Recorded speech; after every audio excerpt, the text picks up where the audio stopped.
Graça e paz, queridos. Na manhã de hoje, no dia de hoje, nós faremos uma reflexão em Gênesis capítulo 12, versículo 2, a última parte do versículo 2, e o texto diz o seguinte: "Se tu uma bênção." Estas palavras ditas pelo próprio Deus para Abraão era uma ordenança para que Deus cumprisse na vida de Abraão uma promessa feita a ele, que ele seria o pai de muitas nações. Abraão, já de idade, ele tinha 75 anos de idade, quando Deus chamou ele para poder obedecer e cumprir alguns requisitos de Deus.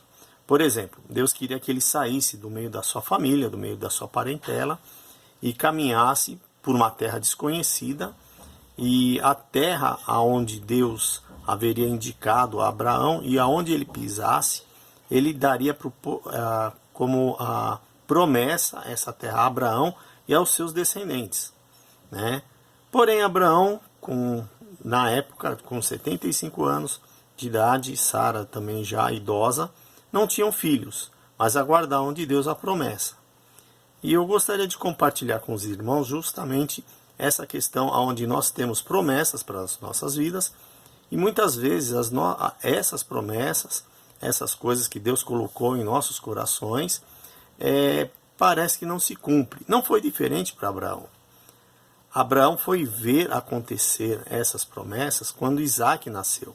Isaac tinha acabado de nascer e Abraão estava com 100 anos de idade. Ou seja, isso nós vemos em Gênesis 21:5, né?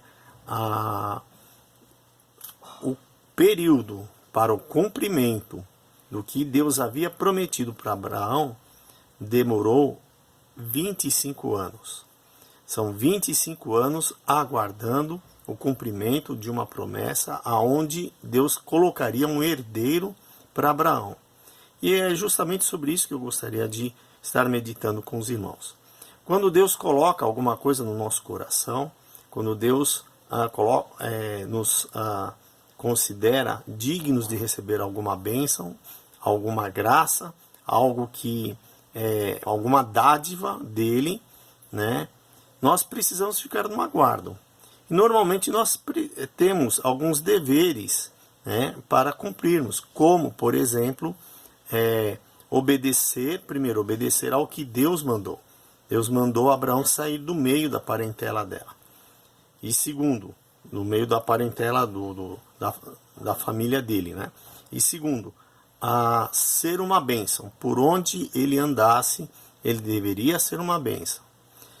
O que eu quero compartilhar com os irmãos, nós temos estudado a palavra de Deus e temos aprendido que o tempo de Deus não é o nosso tempo, né? O tempo de Deus é o tempo oportuno, certo, e Deus nunca se atrasa. Mas Abraão já estava passando praticamente, aguardando 25 anos da promessa. Mas Deus não esqueceu da promessa. E Deus cumpriu a promessa, porém Abraão, ele continuou sendo obediente ao que Deus fez e continuou andando nos caminhos do Senhor. Qualquer que seja a tua dificuldade, meu querido, eu gostaria de lembrá-lo que Deus, acima de tudo, nos ama e Deus vai cumprir sim aquilo que colocou diante de nós, conforme a sua palavra. E eu gostaria muito, nessa reflexão, trazer isso para os irmãos continuarem perseverantes na palavra de Deus, aguardando as promessas de Deus, que Deus, no seu devido tempo, irá cumprir. Não percamos a nossa fé, não deixemos de obedecer a palavra de Deus, que possamos ser cristãos tementes a Deus, conforme a sua palavra. Não desanime, meu irmão, continue na luta. Deus está contigo por onde quer que você ande. E seja assim, continue sendo obediente diante da palavra de Deus. Deus abençoe a vida dos irmãos, em nome de Jesus. Amém.